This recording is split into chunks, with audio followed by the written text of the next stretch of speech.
Hi കൂട്ടുകാരെ, കില്ലാടി കൂട്ടത്തിൻ്റെ പുതിയൊരു വീഡിയോയിലേക്ക് എല്ലാവർക്കും സ്വാഗതം കേട്ടോ. അപ്പോൾ ഇന്ന് ഞാൻ നിങ്ങളുടെ മുന്നിൽ പറയാൻ പോണത് ടിവിയും സെറ്റ് ടോപ്പ് ബോക്സുമായിട്ടുള്ള ഒരു ബന്ധമായിട്ടാണ്. അപ്പോൾ എൻ്റെ ചാനൽ ആദ്യമായിട്ട് കാണുന്നവരാണെങ്കിൽ ലൈക്ക് ചെയ്യുക, ഷെയർ ചെയ്യുക, സബ്സ്ക്രൈബ് ചെയ്യുക കേട്ടോ. അപ്പോൾ ഇന്ന് ഞാൻ നമ്മുടെ മുമ്പിൽ വന്നിട്ടുള്ള ഇപ്പോൾ ഒക്കെ സ്മാർട്ട് ടി വികളാണ് പുതിയതായിട്ട് വരുന്നത് കണ്ട, ഇങ്ങനത്തെ ടി വികളാണ്. അപ്പോൾ നമ്മുടെ set top box TV no നോ സിഗ്നൽ എന്നുള്ളൊരു പരാതി കൂടുതലായിട്ടും വരുന്നു. അതിൻ്റെ പശ്ചാത്തലത്തിലാണ് ഞാൻ ഇങ്ങനൊരു വീഡിയോ ചെയ്യുന്നത് കേട്ടോ. അപ്പോൾ നിങ്ങളുടെ വീട്ടിൽ ഇതേപോലെയുള്ള സ്മാർട്ട് ടി വി ആണെങ്കിൽ നിങ്ങൾക്ക് വരാവുന്ന ചെറിയ പ്രശ്നങ്ങൾ, അതായത് കേബിളിനായാലും ഏത് സെറ്റ് ബോക്സ് ഉപയോഗിക്കുന്ന അതിനൊക്കെ വരാവുന്ന ഒരു പ്രശ്നമായിട്ടോ നിങ്ങളുടെ മുമ്പിൽ ഞാൻ അവതരിപ്പിക്കാൻ പോണത്. അപ്പോൾ നിങ്ങളുടെ വീട്ടിൽ ടി വി ഓൺ ചെയ്യുമ്പോൾ നോ സിഗ്നൽ എന്നുള്ള പ്രശ്നം ഇതേപോലെ കാണിക്കുകയാണെങ്കിൽ നിങ്ങൾ ഉടനടി പരാതിയുമായി ചെല്ലാതെ തന്നെ നിങ്ങളുടെ വീട്ടിൽ തന്നെ നിങ്ങൾക്ക് പരിഹരിക്കാൻ പറ്റും. അങ്ങനത്തെ ചെറിയ ചെറിയ ടിപ്സുകളാണ് ഞാൻ നിങ്ങൾക്ക് ഇന്ന് പരിചയപ്പെടുത്താൻ പോണത്. അപ്പോൾ നിങ്ങളുടെ വീട്ടിലെ TV set top box ടി വിയുടെ റിമോട്ടിൽ ആദ്യം തന്നെ നിങ്ങൾ എന്ത് ചെയ്യണം, നിങ്ങൾ ഉപയോഗിക്കുന്ന ഏതാണ് HDMI ആണോ AV ആണോ എന്നുള്ളത് ചെക്ക് ചെയ്യുക. അതിനുശേഷം നിങ്ങളുടെ വീട്ടിൽ അത് ഉപയോഗിക്കുന്ന AVയിലാണെങ്കിൽ അത് ഇൻപുട്ടെന്നോ സോഴ്സ് എന്നുള്ള ബട്ടൺ നിങ്ങളുടെ ടി വിയിൽ ഉണ്ടായിരിക്കും. സ്മാർട്ട് ടി വികളാണെങ്കിൽ ഇതേപോലെ ആയിരിക്കും ഓണായി തരാം.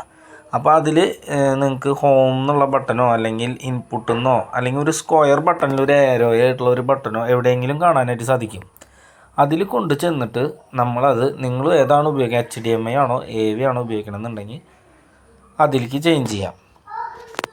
അതിന് ശേഷം നിങ്ങളുടെ സെറ്റ് ടോപ്പ് ബോക്സ് എങ്ങനെയാണ് ലൈറ്റ് കത്തണതെന്നുള്ളത് നിങ്ങൾ ചെക്ക് ചെയ്യണം. അഥവാ സെറ്റ് ടോപ്പ് ബോക്സിൽ ഇപ്പോൾ ചുമപ്പ് കളർ ലൈറ്റാണ് കത്തി കിടക്കണമെന്നുണ്ടെങ്കിൽ നിങ്ങൾക്ക് നോ സിഗ്നലിൽ നിന്ന് കാണിക്കുക.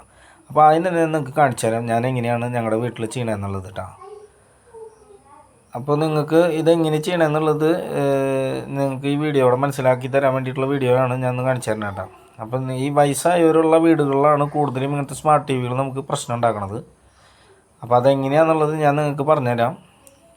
പുതിയതായിട്ട് നമ്മൾ വെച്ച് പോണ വീടുകളിലൊക്കെ ചില സമയത്ത് വെച്ചതിന് പിന്നാലെ തന്നെ അവർ വിളിച്ചിട്ട് പറയും നോ സിഗ്നൽ എന്നാണ് നമുക്ക് ലഭിക്കുന്നത്, ഇപ്പോഴും പടം ശരിയാവണമെന്ന് കണ്ട. അപ്പോൾ ഞാനത് HDMIയിലേക്ക് ചേഞ്ച് ചെയ്തു. എൻ്റെ വീട്ടിൽ ഞാൻ HDMIയിലാണ് ഉപയോഗിക്കുന്നത്, അതുകൊണ്ടാണ് ഞാൻ HDMIയിലേക്ക് ചേഞ്ച് ചെയ്തത് കേട്ടോ. എന്നിട്ടും ഇപ്പം നിങ്ങൾക്ക് നോ സിഗ്നൽ എന്നുള്ളത് കാണാം.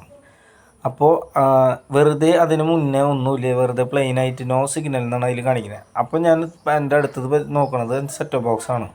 സെറ്റ് ടോപ്പ് ബോക്സിൽ ഞാൻ നോക്കുമ്പോൾ റെഡ് കളർ ലൈറ്റാണ് കത്തണത്. അതെല്ലായിടത്തും എല്ലാ സെറ്റ് ടോപ്പ് ബോക്സിനും അങ്ങനെ തന്നെ ആയിരിക്കും. അപ്പോൾ അത് സെറ്റ് ടോപ്പ് ബോക്സ് ഒരു സ്റ്റാൻഡ് ബൈ മൂഡിലാണ് കിടക്കണം, ഓഫായി കിടക്കുകയാണ്. അപ്പോൾ നമ്മൾ എന്ത് ചെയ്യണം, നമ്മുടെ സെറ്റ് ടോപ്പ് ബോക്സിൻ്റെ റിമോട്ടിൽ അതിനെ ആദ്യം തന്നെ ഓണാക്കണം.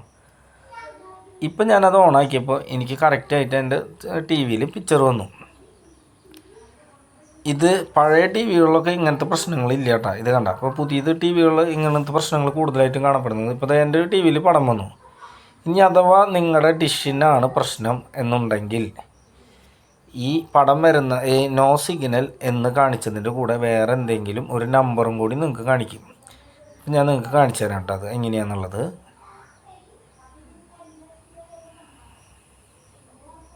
കണ്ട, ആദ്യം ഒന്ന് ഫ്രീസായി. അതിന് ശേഷം കണ്ട, നമ്മൾ ഈ 52 32 അല്ലെങ്കിൽ ഈ 15 45 കണക്ഷൻ ടു ആൻറ്റിന എന്നും കൂടിയും check cable to connect antenna എന്നൊക്കെ എഴുതി കാണിക്കുകയാണെങ്കിൽ മാത്രമാണ് ആൻറ്റിനയുമായിട്ടുള്ള പ്രശ്നം വരുന്നുണ്ടെന്ന് നമുക്ക് മനസ്സിലാക്കാൻ പറ്റുള്ളൂ. അല്ലാതെ വരുന്ന എല്ലാ നോ സിഗ്നലിനുള്ള പ്രശ്നങ്ങളും നമ്മുടെ വീട്ടിലുള്ള ടി വിയും സെറ്റ് ടോപ്പ് ബോക്സുമായിട്ടുള്ള കണക്ഷനും തമ്മിലുള്ള ഒരു ബന്ധം എവിടെയോ ബ്രേക്ക് ആയിട്ടുണ്ടെന്നുള്ളതാണ് അതിനർത്ഥം. അങ്ങനെ വരുമ്പോൾ നമ്മൾ ഒന്നല്ലെങ്കിൽ ടി വിയും സെറ്റ് ടോപ്പ് ബോക്സുമായിട്ടുള്ള ആ കണക്ഷൻ ചെക്ക് ചെയ്യണം.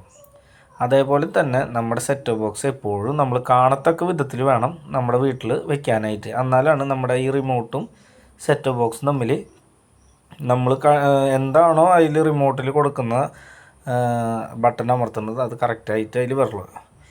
ഇപ്പം ഞാൻ വീണ്ടും റീകണക്ട് ചെയ്തു കേബിൾ. അപ്പോൾ കണ്ട, എൻ്റെ വീട്ടിൽ കറക്റ്റായിട്ട് പടം വരുന്നുണ്ട്. അപ്പോൾ ഇങ്ങനെ നോ സിഗ്നൽ എന്ന് കാണിക്കുകയാണ്, എന്തെങ്കിലും നമ്പർ അടക്കം നോ സിഗ്നൽ എന്ന് കാണിക്കുകയാണെങ്കിൽ അത് ഉറപ്പായിട്ടും ഡിഷും സെറ്റ് ടോപ്പ് ബോക്സും തമ്മിലുള്ള എവിടെയോ പ്രശ്നമുണ്ട് എന്നുള്ളത് തന്നെയാണ് അതിൻ്റെ ഉത്തരം.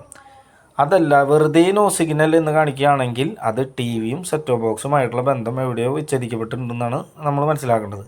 അപ്പോൾ നിങ്ങൾ ടി വിയും സെറ്റ് ടോപ്പ് ബോക്സും തമ്മിൽ വരുന്ന ആ കോഡോ HDMIക്കാണ് കൂടുതലും ഇങ്ങനെ പൊടി കയറിയിട്ടുള്ള കുറച്ച് പ്രശ്നങ്ങൾ സംഭവിക്കാറ്. അപ്പോൾ ആ HDMI കോഡൊക്കെ ഒന്ന് ഊരി ക്ലീൻ ചെയ്ത് വീണ്ടും റീകണക്ട് ചെയ്യുക. അതേപോലെ തന്നെ ഒരുപാട് പേര് ഈ റിമോട്ട് സെൻസ് ചെയ്യുന്നില്ല എന്നുള്ളൊരു പ്രശ്നം കൂടി നമുക്ക് വരാറുണ്ട്. അപ്പോൾ നമ്മുടെ സെറ്റ് ബോക്സ് നമ്മളെപ്പോഴും കാണത്തക്ക വിധത്തിൽ വയ്ക്കണം കേട്ടോ. അതിന് ശേഷം നമ്മുടെ ഈ റിമോട്ടിൽ ബാറ്ററി ഇട്ട് നമ്മൾ ഉപയോഗിക്കുമ്പോൾ സെറ്റ് ബോക്സിൽ തുടർച്ചയായി ലൈറ്റ് ബ്ലിങ്ക് ചെയ്ത് നിൽക്കുന്നുണ്ടെങ്കിൽ റിമോട്ടിൻ്റെ ബാറ്ററി ഊരി വെച്ചതിന് ശേഷം ആ ബ്ലിങ്കിങ് കാണിക്കുന്നുണ്ടോ എന്ന് നോക്കാം. അങ്ങനെയാണെങ്കിൽ നമ്മുടെ റിമോട്ട് കംപ്ലൈൻ്റ് ആണ്. റിമോട്ടിൽ നിന്ന് ബാറ്ററി ഊരിയതിന് ശേഷവും ബ്ലിങ്കിങ് ആയി കാണിക്കുന്നുണ്ട് സെറ്റ് ബോക്സിൽ എന്നുണ്ടെങ്കിൽ നമ്മുടെ സെറ്റ് ബോക്സ് ആണ് കംപ്ലൈൻറ്റ്. അപ്പോൾ ഇങ്ങനെയുള്ള ചെറിയ ചെറിയ പ്രശ്നങ്ങൾ നിങ്ങൾക്ക് തന്നെ വീട്ടിൽ പരിഹരിക്കാവുന്നതേ ഉള്ളൂ. ഇതെല്ലാം നിങ്ങൾ ചെക്ക് ചെയ്തതിന് ശേഷം മാത്രം നിങ്ങളുടെ കേബിൾ ഓപ്പറേറ്ററിനെയും DTH ഓപ്പറേറ്റർമാരെയും വിളിച്ചു വരുത്താൻ ശ്രമിക്കുക. കാരണം നിങ്ങൾക്കാണ് ഒരു കേബിളിൻ്റെ ഓപ്പറേറ്ററോ അല്ലെങ്കിൽ DTHൻ്റെ ഓപ്പറേറ്ററോ വീട്ടിൽ വന്ന് അവരിലല്ലാത്ത പ്രശ്നമാണെന്ന് കണ്ടെത്തുകയാണെങ്കിൽ നിങ്ങളുടെ കയ്യിൽ നിന്നും ചാർജ് ഈടാക്കുന്നതാണ്. അപ്പോൾ നിങ്ങൾക്ക് ഇത്രയേ ഉള്ളൂ ഈ ഒരു വീഡിയോയിലൂടെ എനിക്ക് പറഞ്ഞു തരാനുള്ളത്. നമ്മുടെ ചാനൽ ആദ്യമായിട്ട് കാണുന്ന ആൾക്കാർ ലൈക്ക് ചെയ്യുക, ഷെയർ ചെയ്യുക, സബ്സ്ക്രൈബ് ചെയ്യാം കേട്ടോ. ഓക്കേ.